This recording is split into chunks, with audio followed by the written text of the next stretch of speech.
Genealogia geralmente é um assunto meio que ignorado na Bíblia. Eu aposto, tenho certeza que você já deve ter se deparado com isso nas Escrituras e muito provavelmente você pulou aquela folha. Mas se nós pararmos para pensar, ele é um assunto bacana se você souber o motivo pelo qual ele foi escrito. Imagina só se você consegue puxar a sua árvore genealógica de séculos atrás e descobre ali pessoas famosas que fazem parte da sua família, que o mesmo sangue ali corre na veia de vocês. Sei lá, Albert Einstein, Dom Pedro, Beethoven, Leonardo DiCaprio. Não, Leonardo DiCaprio não. Leonardo da Vinci. Ou sei lá, algum parente de algum apóstolo de Jesus, Pedro, Paulo, João, ou mesmo da própria família de Jesus. Afinal, Jesus ele teve irmãos, então com certeza existe uma linhagem viva desses irmãos, desses parentes de Jesus até hoje. Mas é um assunto para um outro vídeo. Enquanto você assiste esse vídeo aqui, já vai se inscrevendo aqui no canal e faça parte do meu grupo do Telegram. O link está aqui no primeiro comentário fixado. Beleza? Agora em Mateus 1, ele traz a linhagem de Jesus ali voltando até Abraão para mostrar e provar que Jesus realmente é o Messias. Havia ali alguns pré-requisitos para que alguém possa ser ou ter se tornado ali o Messias. Alguns não, muitos mesmo. Mas entre eles teria que ser um descendente direto do rei Davi e também de Abraão. Só que Jesus ele não era o filho biológico de José, afinal ele foi gerado pelo Espírito Santo. José ele foi o pai legal ali porque assumiu e criou Jesus. Mas esse ponto poderia ser uma brecha, digamos assim, ou algum tipo de motivo para que os incrédulos dissessem ali que Jesus não era o Messias porque não era filho de sangue de José. Por isso que em Lucas 3 nós temos também uma outra genealogia. Só que a comparação entre essas duas genealogias elas gera algumas discussões e controvérsias, principalmente ali no meio acadêmico dos cristãos. E eu vou te mostrar o porquê. E Jacó gerou a José, marido de Maria, da qual nasceu Jesus, que se chama o Cristo. Mateus 1,16. Agora veja o comparativo aqui com o versículo que está em Lucas 3. E o mesmo Jesus começava a ser de quase 30 anos, sendo, como se cuidava, filho de José e José de Eli. Lucas 3,23. Em Mateus, o pai de José se chamava Jacó. E aí em Lucas era Eli.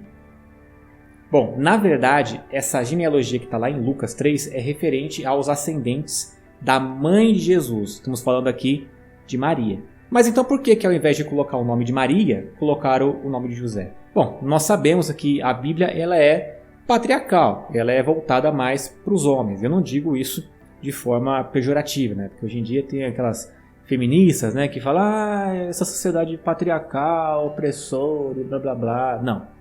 É porque a Bíblia é bem clara dizer que o homem é o cabeça da casa. Não que ele seja superior, mas ele tem ali responsabilidades diferentes no reino. Por isso que a Bíblia sempre falava dos homens. Existem ainda outras teorias, né, que tentam explicar essa divergência entre esses dois textos, como por exemplo que ele era irmão de Jacó e ele assumiu a esposa, no caso ali a mãe de José e consequentemente a avó de Jesus. Isso se dava mediante a lei de Moisés que está lá em Deuteronômio 25:5, do qual um irmão ele deveria assumir a esposa viúva do seu irmão, né? Para explicar melhor, como eu posso dizer aqui? Vamos supor, você é casado, né? Você tem esposa, você tem filhos, e aí você morre. Pela lei de Moisés, se você tem um outro irmão que ainda é solteiro, ele tem a obrigação de assumir a sua esposa e os seus filhos. Mas eu acredito que isso não faz sentido, porque se isso fosse verdade, tanto Mateus quanto Lucas registrariam ali a mesma linhagem e não tão diferente assim. Então eu acredito que mostrar ali em Lucas 3 a linhagem de Jesus por Maria era para realmente provar que Jesus veio da linhagem de Davi, tanto pela parte do seu pai José, quanto da sua mãe Maria, para não ter discussão e para não ter brecha. Porque sim, tanto José quanto Maria, em algum momento ali da sua árvore genealógica, vieram e passaram por Davi. E todos os outros, né, todos os judeus passaram por Abraão. Qual dessas teorias aqui que você acha que é mais válida?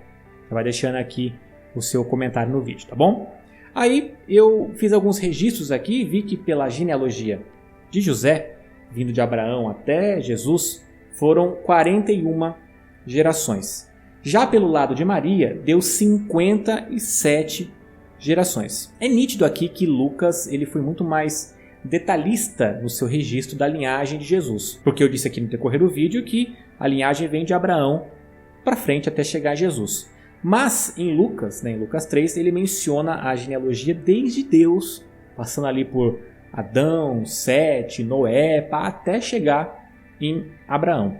Então, se nós formos contar ali todas as linhagens, todas as pessoas que passaram por essa genealogia de Jesus, lá em Lucas 3, daria 78 gerações. 78 gerações de Deus até chegar de novo em Jesus. Deve ser muito interessante, né, você conhecer um parente, sei lá, da posição 30 ou 40 da sua árvore genealógica, né? Eu mal sei o nome do meu bisavô, cara. Sei não. Agora nós temos aqui que lembrar que pode sim existir algumas inconsistências nessas genealogias. Se você pegar tanto de Mateus 1 como de Lucas 3, você vai ver que tem algumas partes ali que soam meio estranho. Temos, por exemplo, ali Boaz. Boaz, que foi o esposo de Ruth, eu acredito que você deva conhecer essa história, e ele foi o bisavô do rei Davi. Quando você vê ali a linhagem de Boaz por Mateus 1, o pai dele chamava-se Salmão mesmo. E pela linhagem de Maria lá em Lucas 3, era Salá.